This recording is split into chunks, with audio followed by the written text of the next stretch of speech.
Beaucoup. Donc effectivement, quand je racontais à l'époque, il y a 37 ans que j'avais appris que je commençais à apprendre l'hypnose, tout le monde me demandait: «Ah, est-ce que tu peux m'aider à arrêter de fumer?» Et du coup, Philippe Bourgeois était justement un des grands spécialistes européens de l'arrêt du tabac. C'était mon premier formateur et donc je m'y suis lancé, très jeune. Mais effectivement, vous savez que c'est une toxicomanie, comme, les autres et même souvent pire que les autres. C'est reconnu par l'OMS comme étant, la nicotine, la deuxième drogue dure après les opiacés. Donc le classement, c'est héroïne, morphine, opium et puis vient la nicotine. Peu de gens savent cela et c'est pour ça qu'effectivement, les enfants tombent très, très vite dépendants. Il suffit qu'un enfant fume, une cigarette pendant 15 jours tous les jours pour qu'il finisse par devenir accro, surtout que c'est pas une qui va fumer, c'est donc voilà. Après ça vient l'alcool, troisième drogue dure, quatrième drogue dure, la cocaïne et puis on passe, aux drogues douces. Donc vous vous rendez compte à quel point, c'est une toxicomanie dont il est pas du tout facile de se libérer et donc un traitement très important, très sérieux doit être, mis au point et donc avec les années, j'ai pu, me former d'ailleurs aussi aux États-Unis avec, des formateurs en hypnose pour le tabac. Et puis progressivement, mon traitement, s'est développé. J'ai pratiqué pendant une dizaine d'années en individuel, puis là, ça fait plus de 25 ans que je fais du groupe pratiquement et on obtient des résultats meilleurs en groupe. On est à 80 de taux de réussite 1 an après l'arrêt du tabac parce qu'en général, quasiment tout le groupe réussit, hein, on est à 99 de réussite, dans les jours qui suivent. Mais comme vous le savez, le plus dur, c'est de ne pas rechuter. Enfin, c'est aussi très difficile d'arrêter, mais c'est aussi très difficile de ne pas rechuter. Et donc, avec mon traitement, il y a une telle protection de la rechute que 1 an après, on a encore 80 de fumeurs qui sont toujours heureux de l'être, avec en plus très peu de problèmes conséquents, hein. Souvent, les fumeurs qui arrêtent de fumer sans hypnose, donc sans aide professionnelle en tout cas, et donc uniquement par la volonté, déjà, il y en a que 5 à 10 qui réussissent uniquement par la volonté. Alors ceux-là, ils en parlent beaucoup, donc on a l'impression que c'est facile et qu'il suffit de taper sur le poing sur la table et de dire demain j'arrête ou bien maintenant j'arrête. C'est plus efficace que de dire demain, mais c'est très très peu efficace. Donc la volonté, oui, ça peut marcher quelques jours, quelques semaines, quelques mois, parfois même quelques années, mais dans 90 des cas, la rechute survient. Et en plus, les conséquences sont souvent dramatiques. Ceux qui arrêtent par la volonté prennent du poids, parfois beaucoup de poids, ou bien certains dépriment, ou d'autres deviennent des anxieux, des stressés. Donc il vaut mieux arrêter d'une manière écologique, et c'est comme ça que j'ai vu mon traitement, hein. Donc l'hypnose va vous permettre, en tout cas aux fumeurs, d'arrêter le plus facilement possible, justement en utilisant le moins la volonté possible, donc c'est accessible à tout le monde. Et puis surtout, donc à vous protéger des mauvaises conséquences d'un arrêt qui ne tiendrait pas compte justement de l'écologie de l'esprit. Euh, voilà. Donc j'ai ici, j'ai mis effectivement un traitement au point. Il y a une séance individuelle et puis 5 séances de groupe de 2 heures chacune où il y a effectivement de l'hypnose dans les 4 derniers groupes. Le tout dernier groupe, c'est une sorte de débriefing, en général un jour ou 2 après l'arrêt du tabac, où on y apprend une technique d'auto-hypnose. Donc les groupes précédents, c'est de l'hypnose, c'est même des techniques notamment d'hypnose ericksonienne. Donc là, effectivement, on ne mobilise que très peu l'activité auto-hypnotique du sujet pour que ça se fasse plus vite. Voilà, les thérapeutes, les suggestions, notamment les suggestions métaphoriques, visent à modifier petit à petit les rouages de la dépendance physique, psychologique, pour amener à la quatrième séance à cette liberté. Donc tout le monde arrête de fumer à la quatrième séance. Et la cinquième vise à apprendre une technique d'auto-hypnose très rapide, en 7 respirations, donc c'est vraiment très rapide. Et l'idée, c'est de pouvoir gérer toutes les difficultés qui faisaient qu'un fumeur rechute, Donc, un conflit, une émotion qu'on a sur soi-même, un problème factuel, donc un accident par exemple, ou bien quelque chose qui vous stresse, ou bien simplement une envie de fumer. Et donc, on apprend à gérer toutes les situations ainsi par une auto-hypnose de cette respiration qui fait qu'effectivement, c'est plus facile de ne pas chuter quand on possède cette technique. Alors, j'ai repris ici, je vous ferai un partage d'écran. Je pense que maintenant on a mis au point, ça devrait marcher. On va l'essayer tout de suite. Alors, c'est pas celle-ci, c'est l'autre. Voilà. Ok, je dois retourner sur partage d'écran. Alors, partager l'écran, voilà. On y arrive, ça devrait marcher. Est-ce que ça fonctionne? Je n'ai pas de réponse, mais je suppose que ça fonctionne. En tout cas, moi, il est entouré de vert. Vous voyez? Il est à l'écran, absolument. Ah, parfait.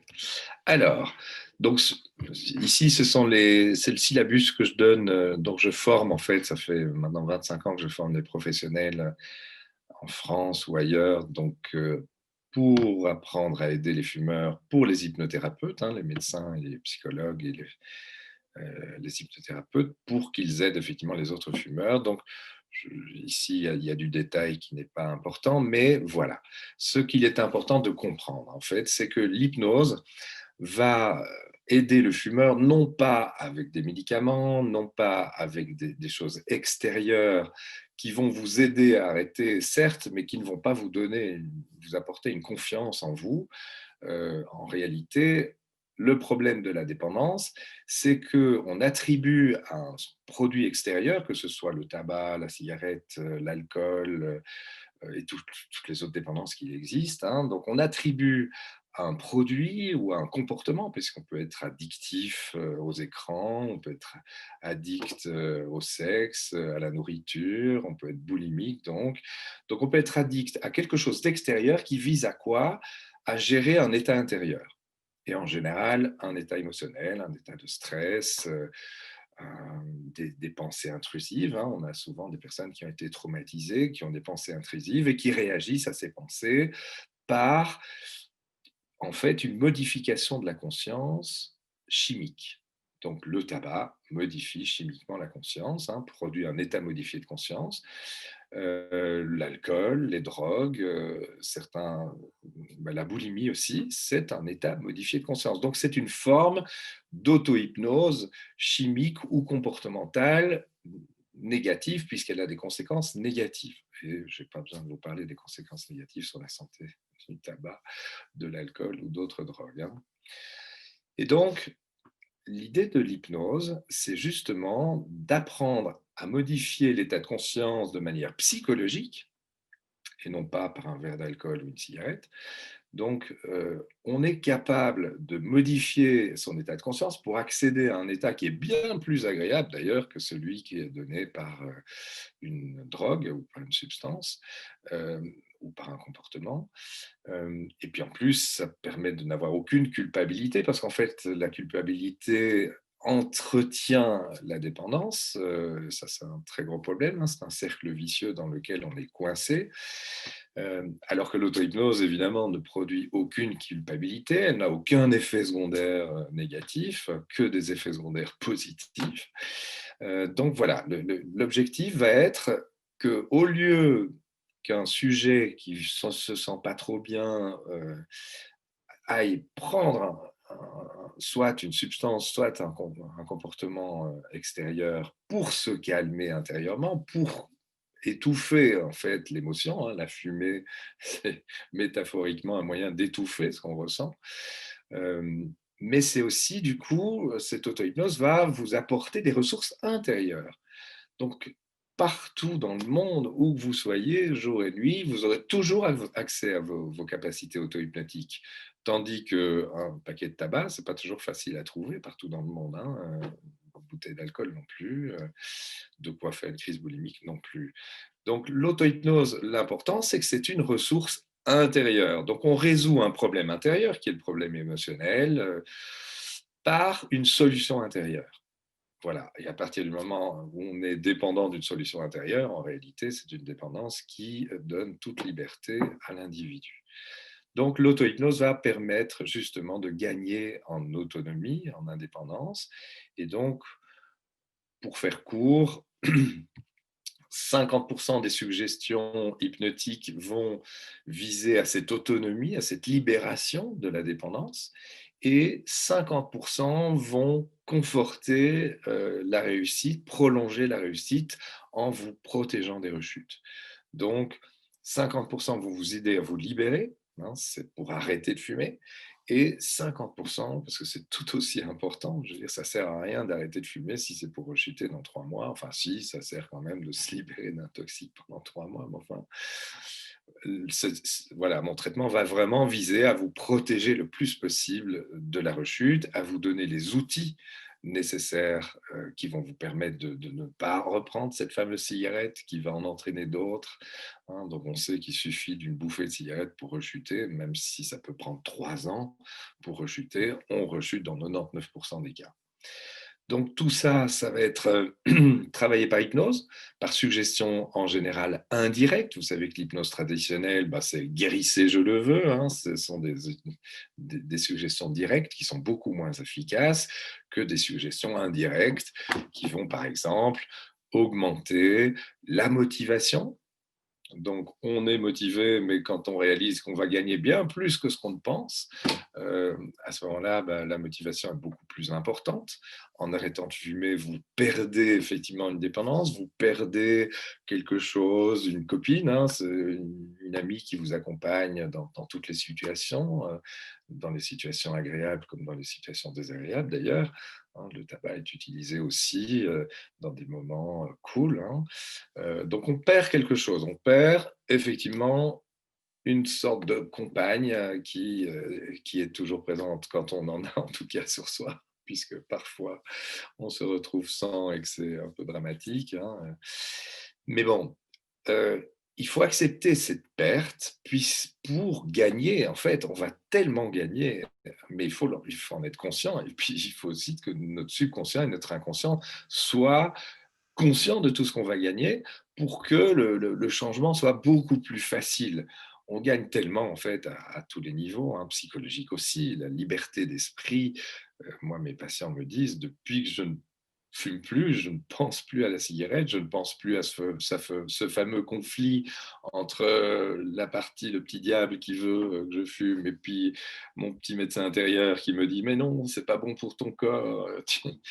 Euh, c'est fini tous ces conflits, toutes les pensées qui sont est-ce que j'ai assez de cigarettes, est-ce que je vais pouvoir fumer pendant la réunion, est-ce que ce soir je vais pouvoir au restaurant quitter le repas pour aller fumer ma cigarette. Tout ça disparaît, donc on gagne une liberté d'esprit qui est extraordinaire. Et donc voilà, ça c'est une des techniques, c'est de motiver le patient. euh, je, j'ai développé un concept, mais je ne vais pas en parler parce qu'on n'a pas le temps, qui sont donc le concept des troubles de la transition. Je vous engage à le lire sur mon site internet. J'ai écrit le chapitre d'un livre sur l'hypnose et je développe ces troubles. Mais donc ça explique notamment pourquoi dans des transitions comme après le boulot, quand on rentre chez soi, on peut avoir des tendances à fumer un pétard, à prendre de l'alcool, à faire une crise boulimique. Et donc ça permet de bien comprendre à quel point l'hypnose va permettre justement de ces transitions de manière biologique et écologiquement saine, plutôt que de prendre des substances ou de la nourriture pour réussir ces transitions. Donc, ça permet de vous motiver. Et voilà. Bon, ça, c'est plus nécessaire. Donc, le partage d'écran n'est plus indispensable à partir de maintenant. Par contre, je vais regarder les choses qui sont effectivement très importantes à discuter. Donc, les techniques de changement sont basées sur les phénomènes hypnotiques. J'aurais pas le temps d'en parler, mais ce sont tous des processus. Ben, je vais vous en parler dans, tiens, voilà. Vous savez qu'en hypnose, c'est très connu pour les capacités de régression en âge que nous possédons. Donc, on peut se souvenir d'événements du passé dont on a oublié. Ça peut être effectivement très intéressant de retrouver des souvenirs traumatiques qui peuvent être d'ailleurs à l'origine d'une dépendance. C'est très fréquent d'avoir subi des abus sexuels, des violences physiques ou psychologiques dans le passé. Et c'est dans 33% des cas, par exemple, à la source des problèmes boulimiques ou de troubles du comportement alimentaire en tout cas, mais aussi de très nombreuses dépendances. Donc là, dans ce cas-là, on va travailler d'abord le trauma, si on s'en souvient. Et l'hypnose, à ce niveau-là, est vraiment magique. Moi, je suis encore surpris, donc c'est une de mes spécialisations, hein, les états de stress post-traumatique. Je suis vraiment sidéré comme on peut traiter, cicatriser des blessures émotionnelles de l'enfance, même de la petite enfance, en quelques séances. Bon, quelques, ça peut être 10, hein, mais c'est vraiment étonnant qu'alors tous les symptômes liés au trauma disparaissent, même le souvenir n'est plus émotionnellement pénible. Ça fait partie des souvenirs dont on ne souffre plus. Donc ça, il faut le savoir. Si on n'a pas conscience de ce trauma, on peut le retrouver en exploration hypnotique. Donc, c'est important de le savoir. Donc, effectivement, un fumeur qui se souvient d'un trauma, qui a l'impression que ça fait partie de cette espèce d'autothérapie qui fait qu'il a survécu à son trauma parce qu'il fume ou parce qu'il se drogue, eh bien, on va d'abord traiter le trauma. OK ? Alors, je parlais des phénomènes hypnotiques, régression en âge, mais donc il existe la progression en âge. Alors, on peut effectivement se projeter dans le futur, dans l'un des possibles futurs. Et donc, en hypnose, une des séances va être consacrée à se projeter dans l'avenir 1 an après, puis après, on le fait d'ailleurs 4 ans après, et de se visualiser, de visualiser une journée. On se lève le matin, on est en forme puisqu'on n'a pas fumé la veille. Donc, vous savez que le fait de fumer abîme l'architecture du sommeil. Donc, le sommeil récupérateur est bien moindre chez les fumeurs que chez les non-fumeurs. Et donc, une fois qu'on a arrêté de fumer, effectivement, le sommeil est bien meilleur. Du coup, on gère beaucoup mieux les stress de la journée, hein. C'est vraiment un des grands bénéfices de l'arrêt du tabac. Et qu'est-ce que je disais? J'ai perdu le fil, moi. Oui, donc on se projette toute une journée non-fumeur, donc libéré de tous les inconvénients, toutes les contrariétés, de tout ce qui vous prive de la liberté de penser et de comportement. Et parce qu'en fait, beaucoup de fumeurs n'arrivent pas à s'imaginer un jour non-fumeur. Donc, ils ont accroché cette espèce d'identité de fumeur, hein. Ils collent à cette identité, à cette image d'eux-mêmes, à cette espèce d'assurance, de fausse assurance qu'ils ont l'impression de gagner en fumant. Alors qu'entre nous, hein, même un fumeur qui fume 40 ou 60 cigarettes par jour, parce que j'ai une patiente qui fumait 80 cigarettes par jour depuis 45 ans, elle a réussi. Mais donc, même si on fume beaucoup, en réalité, une cigarette, ça dure entre 2 et 3 minutes par jour. Donc, un fumeur classique de 20 cigarettes par jour, ça fait à peine 1 heure où on fume. Le reste du temps, on ne fume pas. Donc, le reste du temps, on ne se rend pas compte qu'on a une image de non-fumeur et qu'on est tout à fait plein d'assurance, même sans fumer. Donc j'explique pourquoi d'ailleurs ce problème vient à l'avant-plan et qu'on s'accroche à son identité de fumeur. Mais donc s'imaginer non-fumeur dans 1 an, dans 4 ans, conforte d'abord tous les avantages qu'on gagne en devenant ex-fumeur, mais aussi permet de se projeter dans l'avenir. Et quand on arrive à se projeter dans l'avenir en ayant réussi quelque chose, cette réussite est potentialisée, décuplée, et donc il est beaucoup plus facile d'arrêter de fumer quand on sait déjà imaginer quand on a vécu, parce que c'est ça l'avantage de l'hypnose, c'est qu'on vit quelque chose dans d'une réalité intérieure, mais qui a valeur d'un vécu, d'une réalité extérieure. Hein, c'est par exemple pour ça qu'un phobique de l'avion, hein, j'adore traiter les phobies de l'avion parce que je suis pilote moi-même, et donc quand on s'imagine en hypnose dans un avion, c'est comme si on était dans l'avion. Et donc, on apprend à gérer l'angoisse dans l'avion. Alors, il y a des étapes intermédiaires avant de s'imaginer dans un avion, mais vous voyez l'idée, c'est que quand on a vécu le fait d'une gestion émotionnelle et un sentiment de tranquillité dans un avion, c'est comme si on avait vraiment pris cet avion et c'est comme si on avait vraiment vécu ce sentiment de tranquillité dans l'avion. Et donc, une fois qu'on prend vraiment l'avion, on a cette expérience déjà en soi d'avoir réussi à gérer ses émotions, à gérer son angoisse dans l'avion. Voilà un petit exemple. Mais donc, ça veut dire que quand on s'imagine non-fumeur, c'est déjà comme si on était non-fumeur. OK? Alors, il y a plein d'autres techniques hein, qu'on utilise, plein d'autres phénomènes hypnotiques qu'on utilise, et j'apprends à mes élèves, mais le fumeur n'a pas besoin de les connaître. Le fumeur n'a même pas besoin de se rendre compte de tout l'effet psychothérapeutique des métaphores qui sont utilisées pendant les séances d'hypnose, qui sont des longues séances, hein, ce sont des séances d'une heure, puisque on discute avant, on discute après, c'est pour ça que le groupe prend 2 heures, mais donc voilà, il y a des techniques qui vont stimuler ce que moi j'ai appelé la volonté inconsciente. En fait, vous savez que ce n'est pas un problème de volonté hein, d'arrêter de fumer.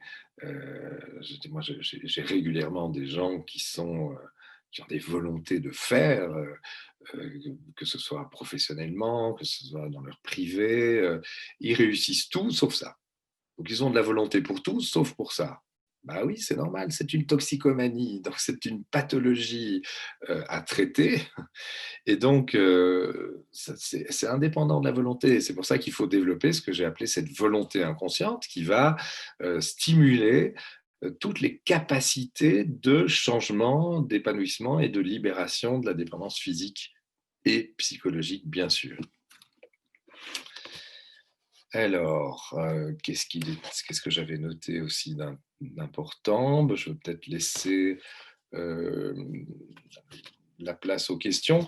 Donc, le groupe, il commence en janvier, mais il faut prendre un rendez-vous. Donc, sachez qu'on peut faire le groupe en visioconférence et en présentiel. La séance individuelle, il faut la prendre très rapidement pour ceux qui veulent faire le groupe de janvier, mais j'en fais 4 par an de toute façon, donc il y en aura eu un en mai ou en juin. La séance individuelle peut se faire aussi en visioconférence. Sachez aussi que je conseille aux fumeurs d'apprendre à gérer leur stress par des techniques hypnotiques. J'ai un atelier chaque mois pour apprendre à gérer le stress, augmenter sa confiance en soi et gérer ses émotions. Le prochain, c'est le 27 novembre, mais il y en a encore un en décembre, début décembre, le 16. Donc, il y a aussi des ateliers pour des personnes qui ont peur de prendre du poids ou en tout cas qui ont déjà un excès de poids. Je donne un atelier le 17 décembre, ça c'est le prochain. Donc ça permet, c'est pas du tout obligatoire pour faire le traitement pour arrêter de fumer, hein, mais ce sont des plus, ce sont des cordes à son arc qui sont effectivement à ajouter à son escarcelle. Voilà. Il y a aussi, on en parle peu, mais on fait des ateliers d'auto-hypnose pour les enfants. Le prochain, c'est le 6 février. C'est un bon moyen dans ces problèmes de confinement et de perturbation de leur apprendre des capacités d'adaptation. Donc, on en donne aussi pour les adolescents.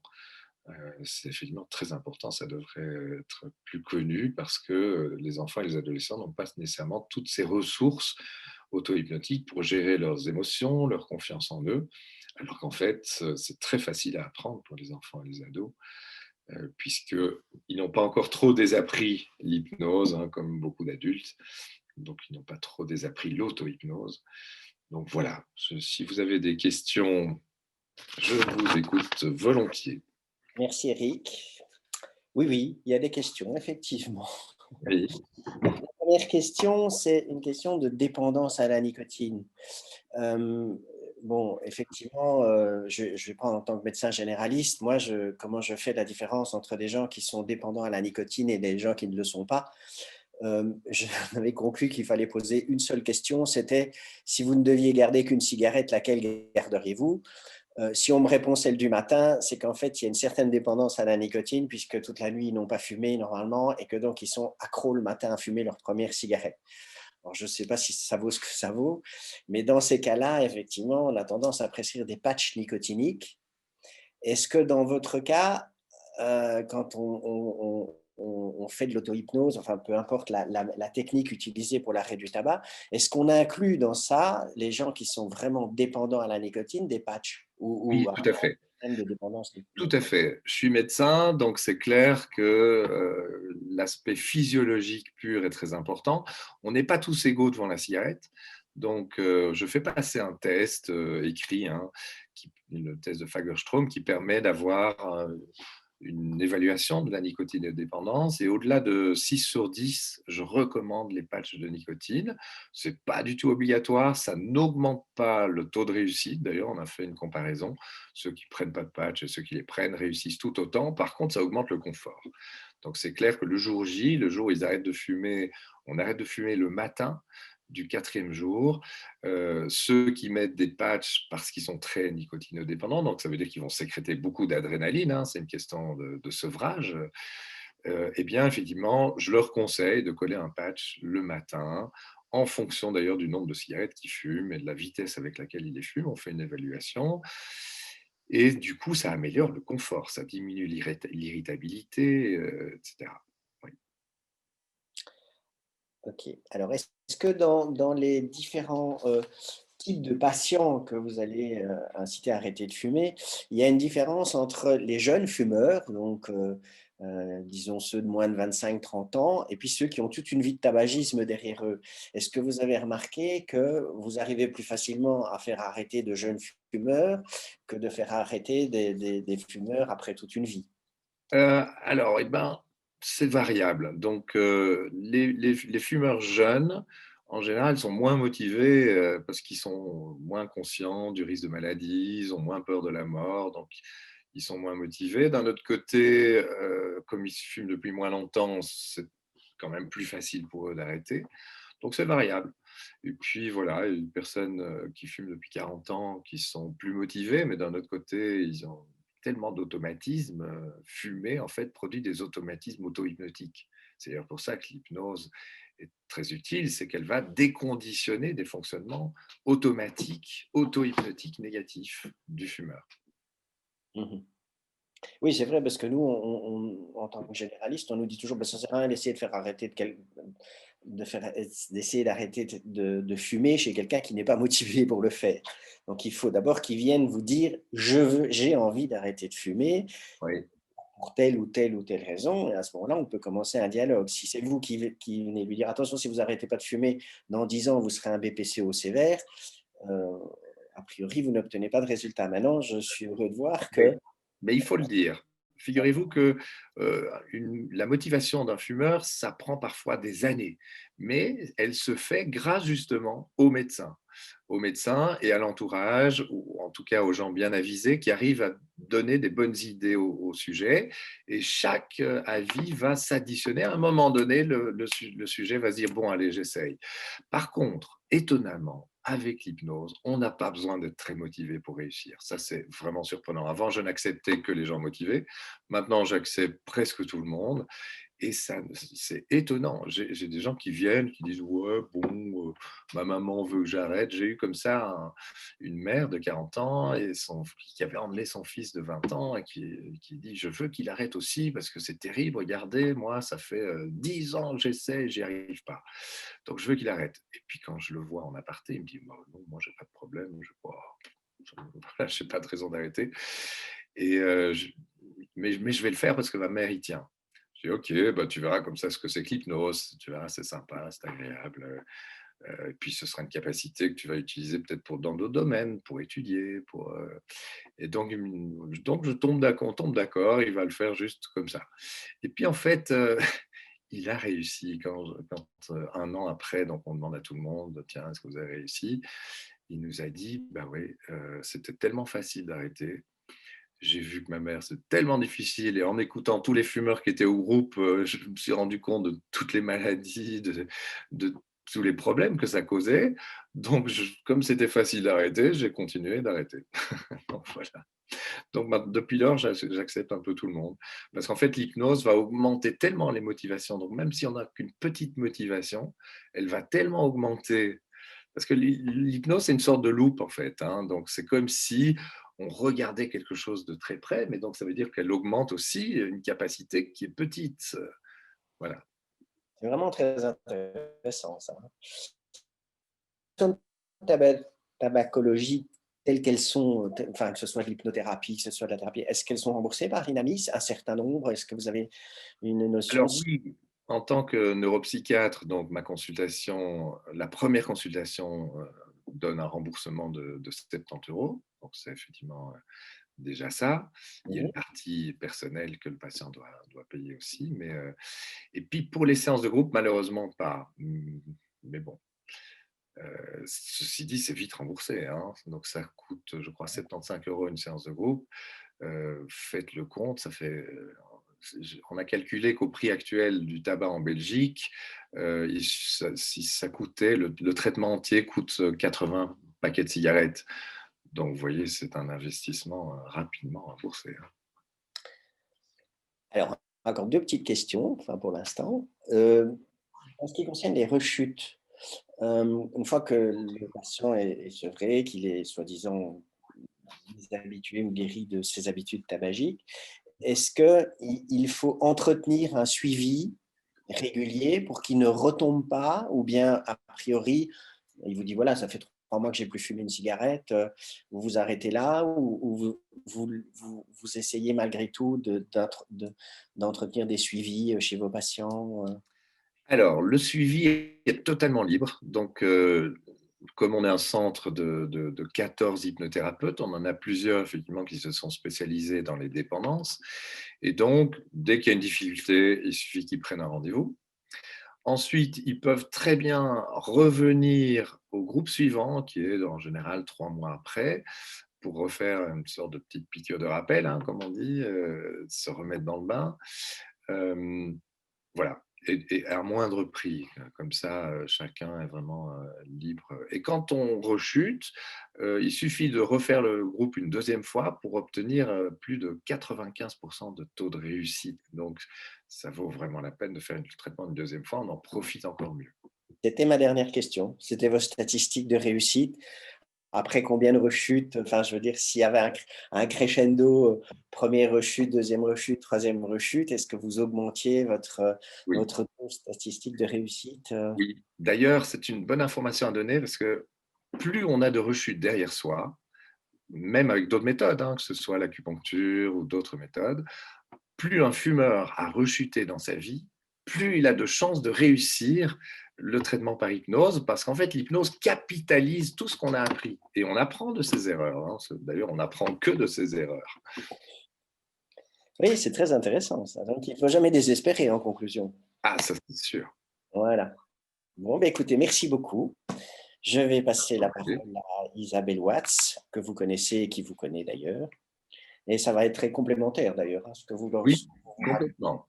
Je voudrais juste dire un petit truc. Donc, si je suis ici, à Lausanne, c'est aussi pour continuer l'écriture de mon bouquin. Je suis en train d'écrire un livre sur ma rencontre avec l'hypnose et puis, tous les développements avec plein de cas cliniques. Donc ça va être un livre vraiment, j'essaie de le vulgariser au maximum pour qu'il soit accessible à tous. Donc voilà, je travaille là-dessus et j'espère qu'il va sortir dans quelques mois.